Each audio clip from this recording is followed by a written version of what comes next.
एक बार फिर से स्वागत है आपका मेरे YouTube चैनल पर। आज की इस वीडियो में हम बात करने वाले हैं आईवी फ्लूइड्स के बारे में। कौन कौन से आईवी फ्लूइड्स होते हैं, किन कंडीशन में दिए जाते हैं, किन कंडीशन में नहीं देना है, सारी चीज़ें हम इस वीडियो में देखने वाले हैं। तो चलिए वीडियो को स्टार्ट करते हैं। उससे पहले अगर आप मेरे चैनल पर नए हैं तो ऐसी और वीडियोस के लिए मेरे चैनल को सब्सक्राइब करिएगा। वीडियो पसंद आई तो वीडियो को लाइक करना बिल्कुल मत भूलिएगा। आईवी फ्लूइड थेरेपी की हम बात करने वाले हैं। आईवी फ्लूइड का अगर हम फुल फॉर्म देखें तो होता है intravenous fluid therapy. Intravenous fluid therapy जो है वह एक टेक्निक होती है जिसमें एडमिनिस्टर किया जाता है जो फ्लूइड्स होते हैं उनको, या मेडिकेशंस को या फिर न्यूट्रिएंट्स को डायरेक्टली जो पर्सन की वेन है उसमें इंजेक्ट कर दिया जाता है। इसे हम आईवी फ्लूइड थेरेपी कहते हैं। अगला है टाइप्स ऑफ आईवी फ्लूइड, यानी कौन कौन से जो आईवी फ्लूइड्स होते हैं। तो सबसे पहला है एनएस, जिसे हम नॉर्मल सलाइन सॉल्यूशन बोलते हैं। नेक्स्ट है डीएनएस, जिसे हम डेक्सट्रोज नॉर्मल सलाइन बोलते हैं, यानी कि NaCl के साथ में डेक्सट्रोज भी यानी कि शुगर भी होता है। नेक्स्ट है आरएल, जिसे हम रिंगर लैक्टेट सॉल्यूशन बोलते हैं। नेक्स्ट है डेक्सट्रोज 5, डेक्सट्रोज 10 और डेक्सट्रोज 25। नेक्स्ट है मैनिटॉल सॉल्यूशन और नेक्स्ट है आइसोलाइट सॉल्यूशन। अब हम एक एक सॉल्यूशंस जो है, एक एक जो आईवी फ्लूइड है उसके बारे में देखेंगे। सबसे पहला है एनएस नॉर्मल सलाइन सॉल्यूशन। तो जो नॉर्मल सलाइन जो फ्लूइड होता है इसमें 0.9% NaCl यानी कि सोडियम होता है, जो कि 3 कंपोजिशंस 3 अमाउंट ऑफ सॉल्यूशंस में हमको अवेलेबल होता है। पहला 100 ml है, नेक्स्ट है 0.9 NaCl जो कि 500 ml की बॉटल में अवेलेबल होता है। अगला है 0.9% NaCl जो कि 1000 ml सॉल्यूशन की बॉटल में भी अवेलेबल होती है।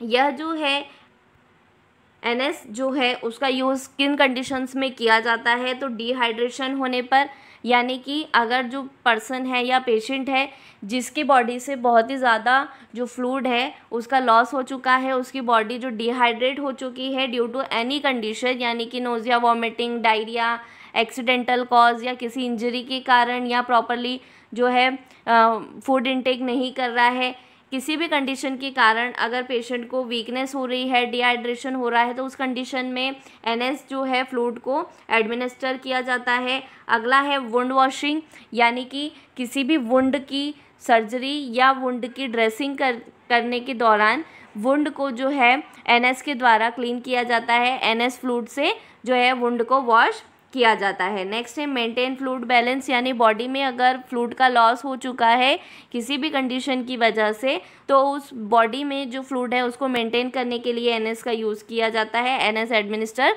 की जाती है। नेक्स्ट है डाइल्यूजन ऑफ इंजेक्शंस।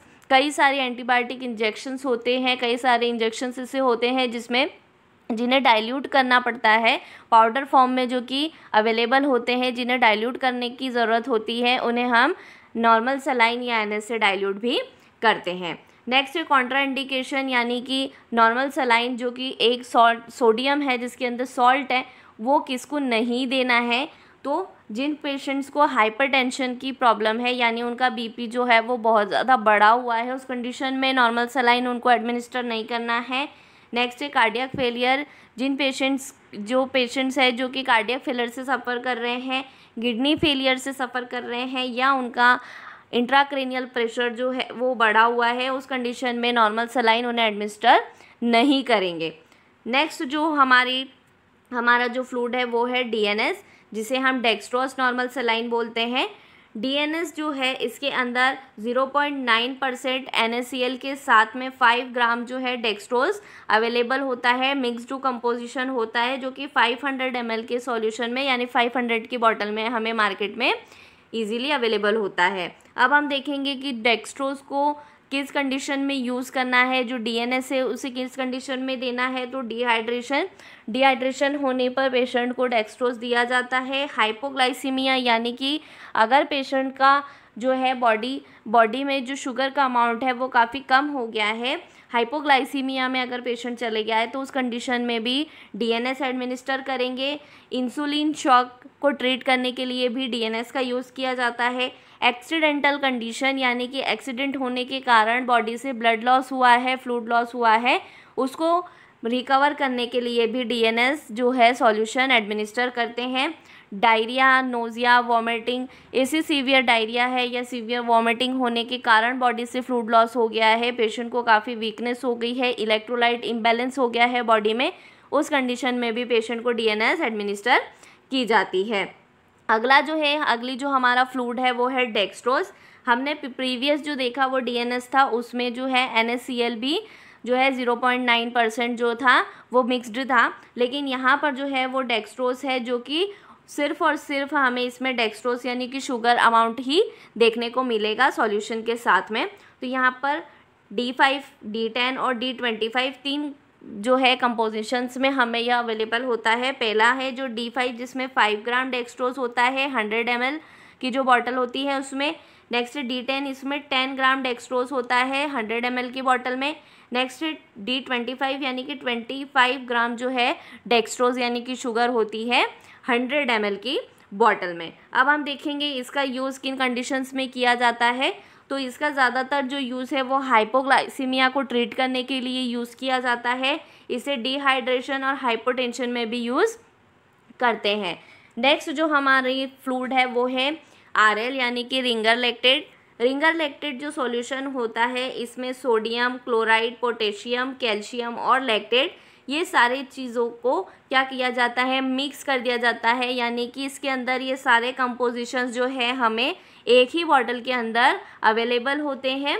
यह जो बॉटल होती है यानी कि रिंगर लैक्टेट का जो बॉटल होता है, इसका यूज़ या इस फ्लूइड का यूज़ किन कंडीशंस में किया जाता है, तो डिहाइड्रेशन यानी पेशेंट अगर सीवियरली डिहाइड्रेटेड है और उसे हमें रैपिडली क्या करना है, इलेक्ट्रोलाइट को बैलेंस करना है बॉडी में, तो हम रिंगर लैक्टेट जो है एडमिनिस्टर करते हैं। अगला है इलेक्ट्रोलाइट इम्बैलेंस, यानी कि पेशेंट की बॉडी में अगर इलेक्ट्रोलाइट इम्बैलेंस हो चुका है या फिर ड्यूरिंग सर्जरी क्या होता है, अगर ड्यूरिंग किसी सर्जरी में फ्लूइड लॉस या ब्लड लॉस काफ़ी ज़्यादा अमाउंट में हो रहा है, उस कंडीशन में भी रिंगर लैक्टेट एडमिनिस्टर किया जाता है। बर्न की कंडीशन में रिंगर लैक्टेट जो है फ्लूइड ऑफ चॉइस होता है। बर्न के पेशेंट्स में रिंगर लैक्टेट एडमिनिस्टर किया जाता है उनकी बॉडी का फ्लूइड मेंटेन करने के लिए। हाइपोटेंशन को ट्रीट करने के लिए भी रिंगर लैक्टेट का यूज़ करते हैं। और नेक्स्ट है सुटेबल फॉर डायबिटिक पेशेंट, यानी कि जो डायबिटिक पेशेंट्स हैं उनमें रिंगर लैक्टेट दिया जाता है। प्रीवियस जो मैंने आपको डीएनएस और डेक्सट्रोज बताया था, जो कि डेक्सट्रोज 5, डेक्सट्रोज 10 और डेक्सट्रोज 25 था, यह शुगर यानी डायबिटीज़ मेलाइटस के पेशेंट में एडमिनिस्टर नहीं करना होता है, कॉन्ट्रा इंडिकेटेड होता है। अदरवाइज जो पेशेंट है उसका जो शुगर लेवल है वो काफ़ी बढ़ सकता है। अगला है हमारा सॉल्यूशन मैनिटॉल। मैनिटॉल सॉल्यूशन क्या होता है, तो मैनिटॉल जो सॉल्यूशन है वो एक type of osmotic diuretic solution है, जो कि क्या करता है, यूरिन आउटपुट को जो है वो इंक्रीज़ करने का काम करता है। यानी कि यह क्या करता है, हमारी बॉडी से जो फ्लूइड होता है उसको बॉडी से बाहर निकालने का काम करता है।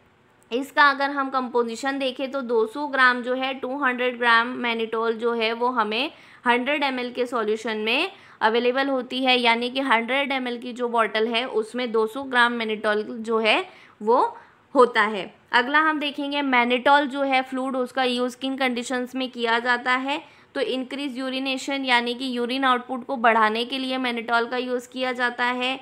यूरिन जो है अगर किसी पेशेंट को एक्यूट रीनल फेलियर है, यानी कि किडनी जो है पेशेंट की फेल हो चुकी है और फ्लूइड क्या हो रहा है, रिटेंशन हो रहा है फ्लूइड का, उस कंडीशन में भी मैनिटॉल एडमिनिस्टर किया जाता है। सेरिब्रल एडिमा अगर पेशेंट को है तो उस कंडीशन को भी कम करने के लिए यूज़ किया जाता है। पेलर एडिमा अगर ज़्यादा है तो उस कंडीशन में भी यूज़ किया जाता है। और अगर इंट्राक्रेनियल प्रेशर ज़्यादा है उस कंडीशन में भी मैनिटॉल पेशेंट को दिया जाता है। अगला जो हमारा सॉल्यूशन है वो है आइसोलाइट सॉल्यूशन।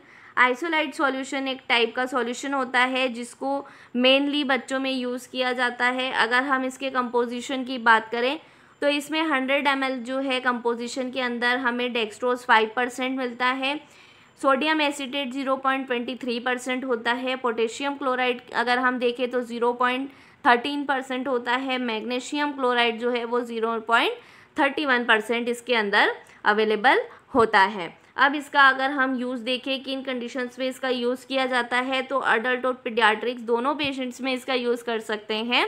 यह एक इलेक्ट्रोलाइट और वाटर का जो है डिहाइड्रेशन होने पर या फिर कोई हमें मेडिकेशन एडमिनिस्टर करना है तो इसमें डाइल्यूट करके हम दे सकते हैं, या फिर इलेक्ट्रोलाइट इम्बैलेंस के कंडीशन में भी हम इसे यूज़ कर सकते हैं। और ये एक एल्कलाइजिंग एजेंट के तौर पर भी यूज़ किया जाता है।